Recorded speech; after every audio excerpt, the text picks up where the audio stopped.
I'm sorry. They just kind of sprung it in. Get the off my bus. Take off. One of the most interesting moments is when Lynch states that he would eat human flesh. Do I even need to say anything? Although the art should usually be separated from the artist when it comes to legal proceedings, this was difficult in Melly's case because his most popular song was titled Murder on My Mind. Hey everybody, welcome back to the channel. I'm BSJ, and this is the Mimesis Lens, where we don't just react to content, but we break it down through culture analysis. Here we like to examine how identity is constructed, how fame shapes desire, and how the industry crafts or scripts behaviors. So if you're tired of consuming culture passively, you're in the right place. Let's observe. So, one thing I wanted to say is,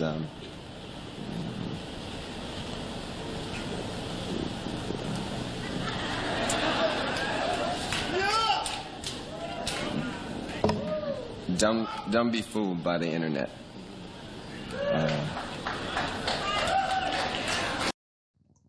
And just so you know, this was back in 1999, it says, so pay attention to what he's talking about here in just a moment.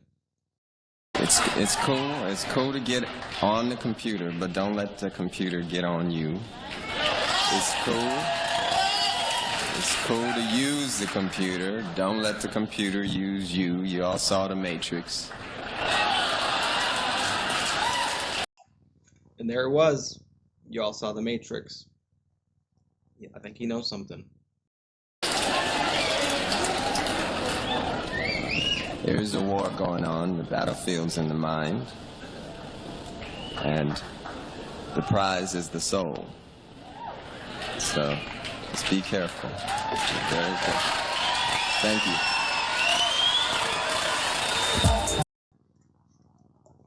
Alright, so for that one, Prince, obviously ahead of his time, always been with the music, with his business, with how he articulates himself. Here, we can see that he's warning us about kind of the era that we're in today. This is 1999, so 27 years ago at this point. What he's got to say is pretty relevant for today, because he says you can get on the computer, but don't let the computer get on you. That's all we have around us nowadays. He had enough insight to see that. So yeah, that's just a way, that we can kind of connect to what an artist has to say about how we see the culture in the future. So that's just one of them. Let's move on.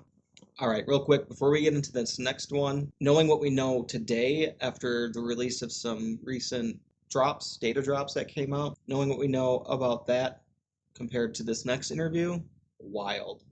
In the building, throw your hands in the air right now. Put your hands in the air right now. Yeah. Okay. I have ideas that can make the human race existence within our 100 years better. Period. The paparazzi, whatever perception you have of me, starting with the truth, starting with what everyone's thinking. Start there, put some dope with it. Somebody's got to just plant both of their feet and say, nah, that. People can be who they are. Yeah. What's that, are you?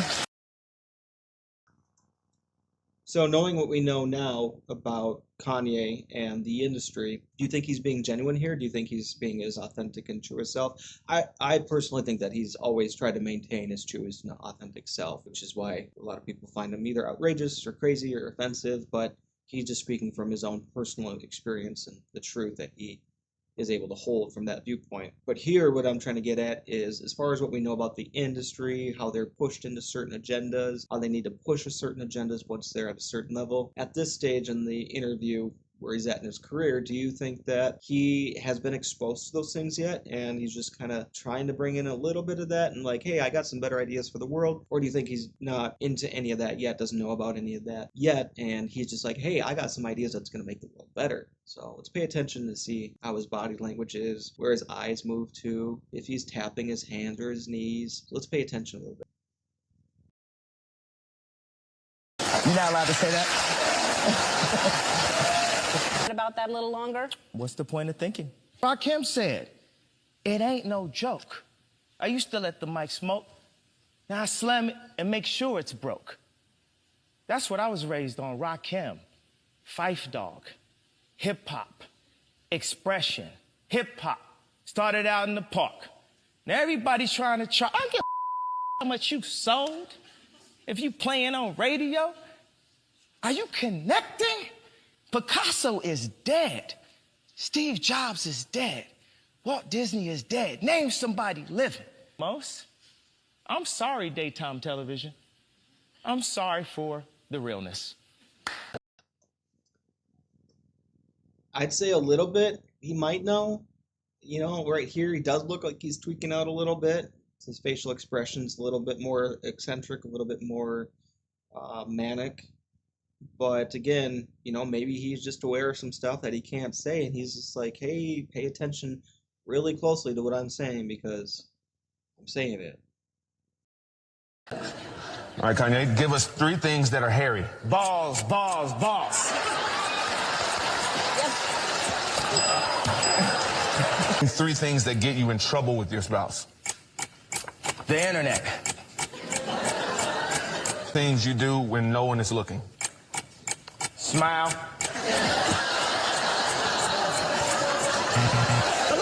Three things.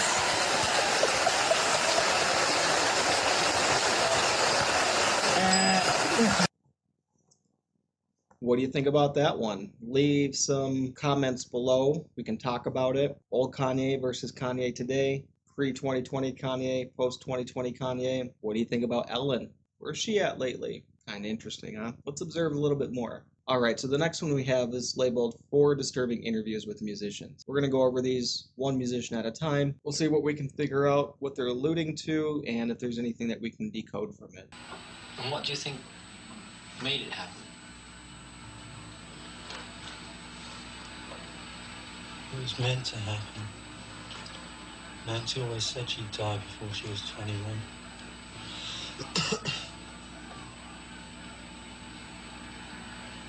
What would you like to happen now over the next, say, year or 2? I'd like to have fun. What sort of fun? Any kind of fun, just fun. That's my object in life. Where would you like to be? So right away we can see some major disassociation happening, staring off into space, really monotone, not very present, obviously riddled with internal thought, doesn't know whether that internal thought is animosity or it's guilt or it's anxiety or something else. We can clearly see that he is not present during the interview. Maybe the industry back then, what we're knowing about it, had a little bit of play into it. As we see on repeat, a lot of the popular musicians, rock stars, pop icons have suffered with the addiction or substance abuse, maybe simply due to not only the pressures that they're under, but because of the secrets that they have to keep. Brother Lynch Hung is one of the highest selling rappers in the horrorcore genre of hip-hop. He tends to take it to a new level with his lyrics and shocking imagery, and while he's relatively calm in most of his interviews, he's also quite graphic there as well, and will candidly talk about his shocking image and his insane life. Over on Vlad TV, Lynch talked about a myriad of interesting topics from his time in the Crips to his history with gangs. One of the most interesting moments is when Lynch states that he would eat human flesh if he saw it cooked. This is bizarre in itself, but what makes it more interesting is that he has actually rapped from the perspective of a cannibal. Do I even need to say anything? On numerous occasions. His last album was actually called Hannibal Lecter, and even though this was a small part of a much larger, more interesting interview, this confession that he would eat human meat if it was presented to him properly ties in very well with the insane character that he has created in his music. I love meat. You know what I mean? That's my favorite food.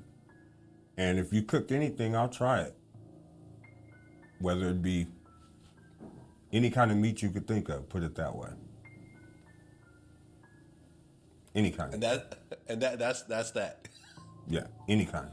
So you're saying that if someone cooked up some human flesh for you, you would try it out? Most definitely with some seasoning salt. Not even sure what to say on that one. It's right in front of us. Again, been there the whole time. Have you ever actually tried human flesh before? No. Okay. but you would actually try it if we had a. See, a little bit of something that I would pay attention to is the little mouth movements, the gulping there. Maybe he's hiding something. Maybe he's just nervous about being asked a question that's so outrageous. But either way, pay attention. You know, a human burger in the other room right now, you would go check it out. Yeah, I'd have to see you cook it. Okay. Number 3. YNW Melly is a 21-year-old rapper who, in February of 2019, was charged with killing 2 of his close friends. He pleaded not guilty, and there is currently an ongoing court trial. Just has those wicked eyes right off the bat. Just sinister. I don't like that.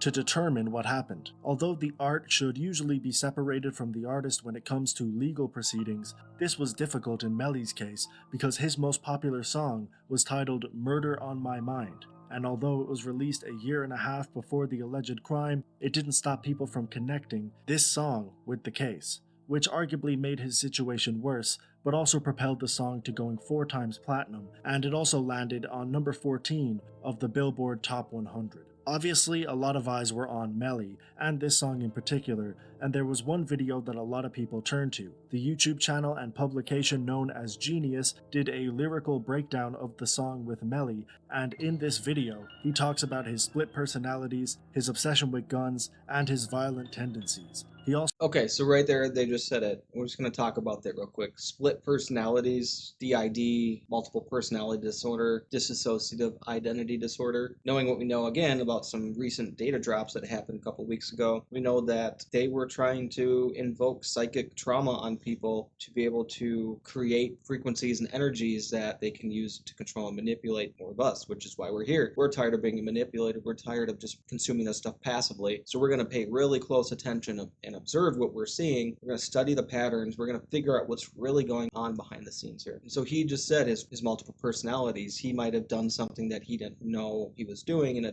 different mental state or personality that he was experiencing. And DID is pretty interesting if you dig into it, figure out the cause and the root cause of it, how it's formed and how it developed over time. Again, with the industry, something super tragic, such as violence and the M word, unaliving people, is commonplace. Well, that psychic trauma is going to carry over and manifest in other places. So, maybe MK Ultra, maybe not. Maybe his music is trying to MK Ultra, and he just has a story that he has to sell. A lot of things to it. Leave your comments below. How do we break down this one? What do we think about this one? also essentially says that this song is not a confession, but given the context, this is a surreal interview, and it's almost hard to believe it exists. It achieved around 12 million views, and it's one of the most watched Genius interviews ever given, while his performance of the song is the most viewed video on the Genius YouTube channel. I found my first gun when I was 9 years old, bro. Ever since then, growing up, I was so addicted to them bitches. I loved them bitches. Melvin, my other person inside, Melvin, that motherfucker, every day, all day. That's all you be thinking about. Shit, some people think about pussy when they wake up. Some people think about shoes. Some people think about weird. They wake up with the murder on his mind. And I'm like, hey, bro, do you? Perfect example of causing psychic trauma on a generation and then having an icon promote it with getting that much push, 12 million plays or 12 million views. A lot of young kids looking to that as an idol, in reverse causing that psychic pain that they're experiencing as that culture or generation. It's really stuff to think about. We're going to get more and more into this. We're going to do this with movies, with interviews, with musicians, with songs. So yeah, this is just the beginning. I appreciate you sticking around. Just in case you haven't hit the like button or subscribed yet, that's going to help out the channel a lot. Let's get on to the next one. Number 4. Gall is a Norwegian musician who came to prominence as the frontman of the black metal band known as Gorgoroth. He is an interesting, outspoken character who on rare occasion has given a number of bizarre interviews talking about his beliefs, his artistry, and black metal in general, after it was blamed for a number of church burnings across Scandinavia and Europe. Gall spoke about this and the idea of Satanism in black metal in an interview in 2005. It was featured in the documentary known as Metal, A Headbanger's Journey, and it caught the eye of many people for how candid and honest it was. It also reportedly led to an investigation on Gall because in this interview, he supported these church burnings. Obviously, that doesn't mean he was a part of these acts, but it was an interesting interview nonetheless because of how straightforward and raw he was in this clip. All right, I want to take a moment to talk about today's sponsor, Amundsen Audio. Amundsen Audio has how to index their music properly to get it prepared for a sync catalog. Let's jump over to the site real quick. All right, so here with Amundsen Audio, you can see some of the programs they have available. They do have a music licensing toolkit and index for artists and creators. We're going to go break down a little bit more specifically this book here. This is the one that I'm a big fan of. This is the music licensing toolkit and index for artists and creators. This is a comprehensive toolkit, and it breaks down the myriad of music licensing in a fun, approachable way.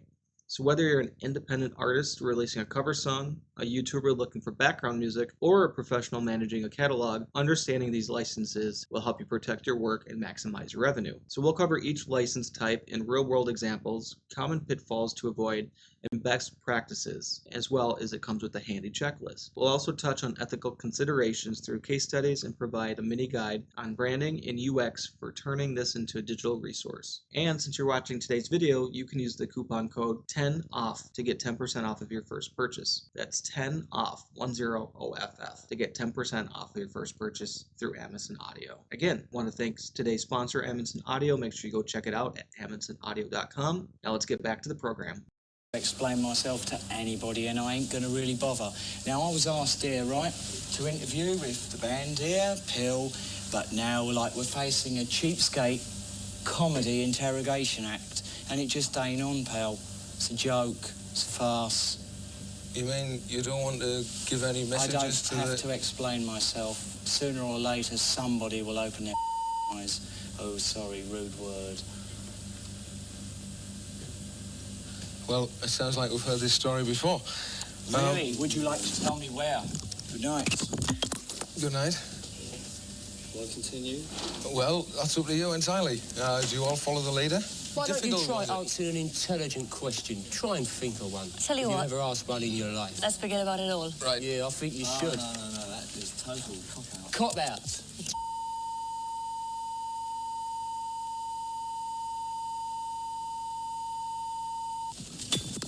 Now, one more thing, you write a lot, and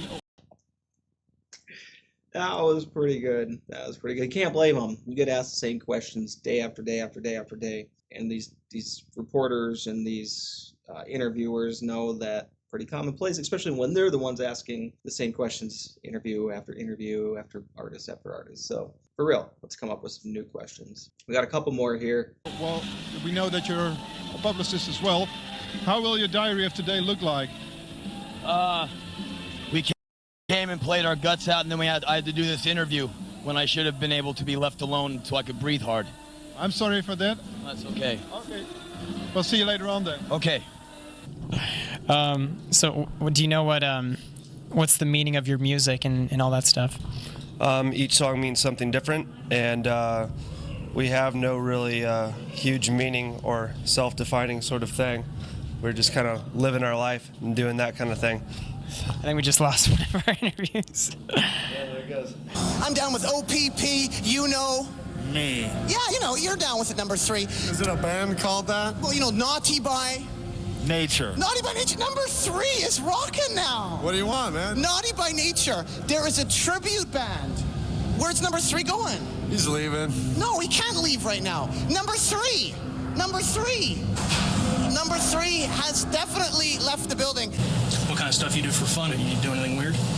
I wake up, go to breakfast, go to a gym. I swear, I do it every morning. Nothing I'm not going to tell you any of the negative shit I do. No, I Are don't you mean crazy? negative. I mean you dress like a monkey and swing from stuff, do you? God, no. What are you talking about? Why would he dress like a monkey, Holmes, and swing from anything? I don't know. Why would he?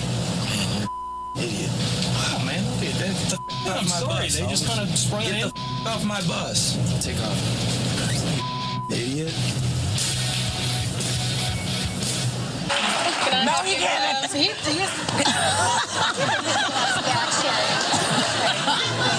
don't understand, Prince. I have wanted to make love to you for my whole life. I'm sorry. Now he's sleeping. You're scared. I'd have done the same thing. Did you hear what she said? Are you going to react to that? That was good. Yeah, that's right. He's also here. Do you feel, oh, I don't need those other two, I can knock out something like There was that? a lot of ego problems at the time, and I can't even remember We had why. one at the same time called Don't Forget to Remember, which was interesting. I've forgotten that one. But, Yes, of course you might. yeah, no, of course. We're getting on like a storm, aren't we, Clive? Yes. In fact, I might just leave. Yeah. Oh, I've never had anyone walk out before, but... Well, we are. Toss up, pal. So anyway... everybody. Setup. Oh, well, I guess I better join them. Well, you can stay and just... Well, I'd love to, but I don't do impressions. Yeah. I went to Truth or Dare with Kurt, and we were leaving, he goes, "That's you." So when we were first going out. Really? Yeah, I think it was the line where Warren says, "Well, what doesn't belong on camera?" Right? Okay, Madonna's running off. She's going to be going. Thank you very much. No, I interrupted you. I'm going to leave. No, I it's okay. feel like a pig. No, go I was ahead. pulling my I'm going to Mac leave you up here. too. I ruined my Mac compact. And, Well, it's all ended well. There we saw a lot of people, they were just walking out, so they must have been asked ridiculous questions. They didn't want to respond to that. What I did notice, however, was that each artist, when they're being asked the questions, they were nice at first. They were like, "Hey, I'm not really down for this. Can we move on? Can we not talk about that subject, or can we try and make it a little bit more original, a little more genuine?" And they at least gave one or two gestures of, "Hey, let's move on." And each time in the interviewee just ignored it, kept pressing on what they were originally trying to ask. A lot of artists just aren't going to put up with that. So let me know what you've walked out. What kind of questions have you ever walked out of an interview for either a job or for radio or any type of interview? Have you ever walked out on one? Let me know below. Do you think that Skid Row, Monkey Business, or 8 to Your Life sounds like Poison? Take that as an insult. But it's hard music, right? And you shared a lot of the same fans. Poison is hard music? You shared a lot of the same fans, Did you man. see Pantera open up for us? Yes, I did. did. Do you think And the Killer Pantera Dwarfs played with tour. Skid Row? No, but Pantera it's the never same went on tour fans, with though, Poison. because you shared a lot of the same agree. fans. I don't Of course you agree. did, man. There's a lot of people went and saw Poison and Skid Row. This is over. This. You don't think you share the same fans? I don't care. I'm on Broadway. I don't want to talk about Poison. All right? All right, man. That's cool. Bye. Yet Bach isn't the only rock star who doesn't like being compared to Poison, as a local news reporter once provoked Motley Crue bassist Nikki Sixx by bringing up Poison during an on-air segment, exacerbating Sixx's ongoing feud with Poison frontman Bret Michaels. Who rocked harder in the 80s, Motley Crue or Poison? Who? Thanks for joining us. What an asshole. Oh, gotta bleep that one. Thank you, guys. Queen guitarist Brian May would similarly lose his temper during an interview with a Dutch TV station. To begin with, they encountered May in a foul mood, a fact he made very clear as soon as the interview began. Yeah, I would not be doing this out of choice. I just don't want to disappoint you guys, that's all. I mean, really, I need to sleep. Things completely fell apart when the reporter attempted to show May footage of local students performing their own rendition of a Queen song. Unfortunately, the tape malfunctioned, prompting the following exasperated response from May. Listen, do you want to do an interview about the show or what we're doing? Because this is really wasting time. Okay. You know, I'm sorry to be difficult, but, you know, we're all trying to do as much as we can here. You sure you want to do this?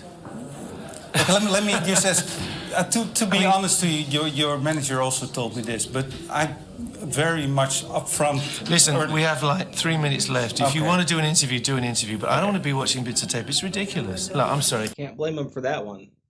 He was really nice, like I said in the last comment. He was letting them know over and over, and they just kept pressing. They just ignored what was being said from the artist and just kept pushing their own questions and agenda. You know, and that makes you go back to the industry, where there's different facets and markets of the industry. And as the artists, they're pushing tours and ticket sales and merch and alcohol sales at the venue. And the reporters and the TV crew and the news reporters and the radio stations and the interviewers, they're looking at it as in that's their market, their job is to be getting as much as they can out of an artist within 5 to 10 minutes of interviewing them. And so they're going to ask all these generic questions that I guess maybe a broad audience might want to know. But a lot of the times they're just such basic questions, like what does your music stand for? When are you going to be putting out your next album? And these are all things that artists, they think about, but they're not here to like tell you all of that. They're there to live the experience and give you the show. The managers and the marketing teams and engineers are all the ones ones that compose all of that. So again, so many facets in the entertainment industry. The music industry is just one small section, well, one very large section of it, and then all of the moving parts within that. So this is really fun. I really like doing these interviews. If you're enjoying them, smash the like button, hit subscribe, and let the algorithm know that you're enjoying it too. And leave me a comment below. I want to get back to commenting on some of your guys' posts. So.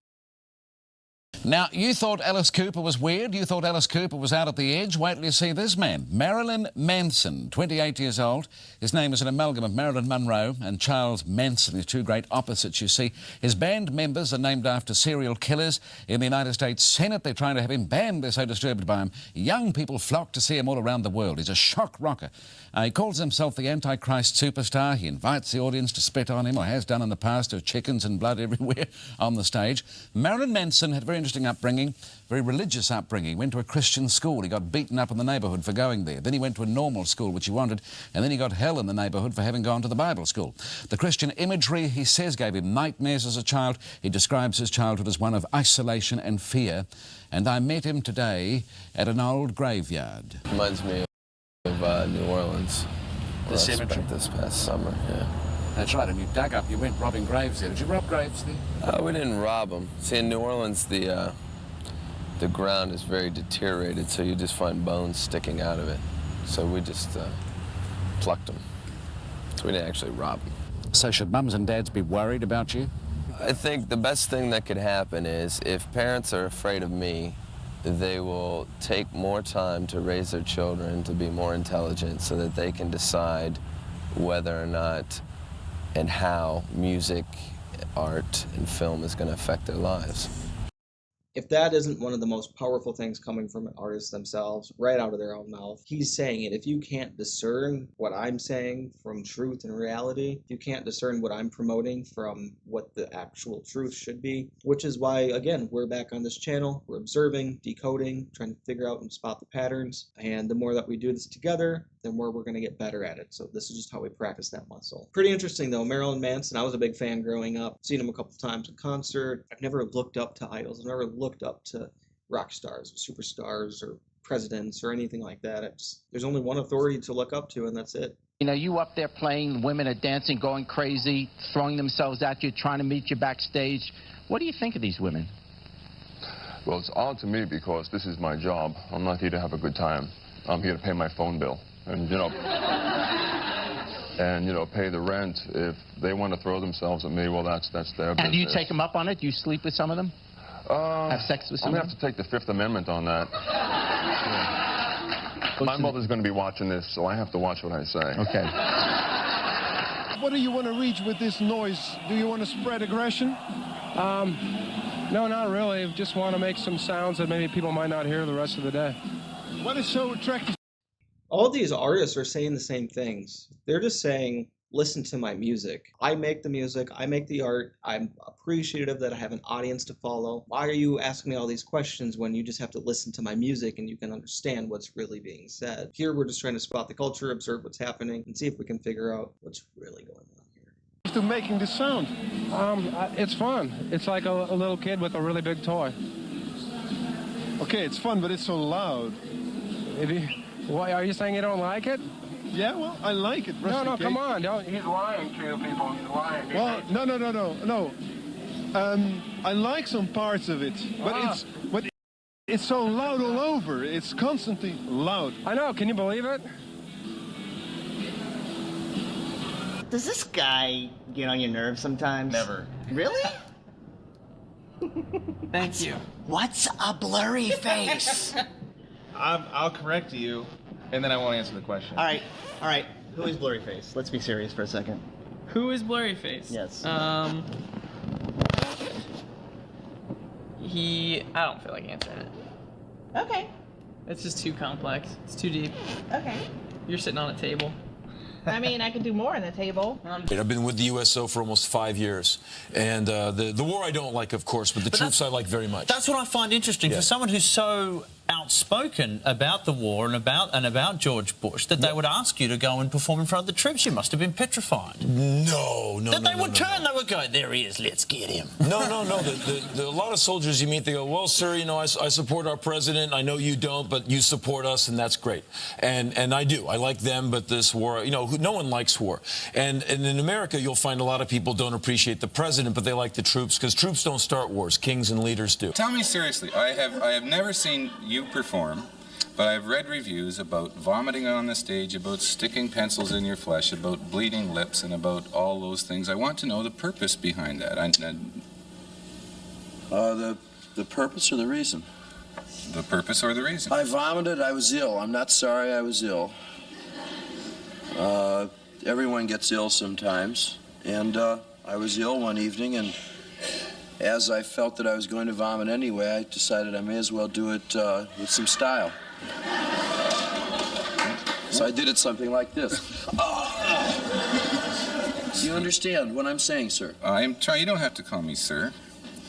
No, I don't have to. I forgot your name. I think you're trying to shock people. I don't give a shit what you think. I know what I think, and that's all that counts to me. I don't try and impress anybody but myself. Why all the fuss then? Why dress up? Why infamous language? Dress up what? Dye your hair. So what? Am I not entitled to do what I want with my own body? I think I am. That's all that counts.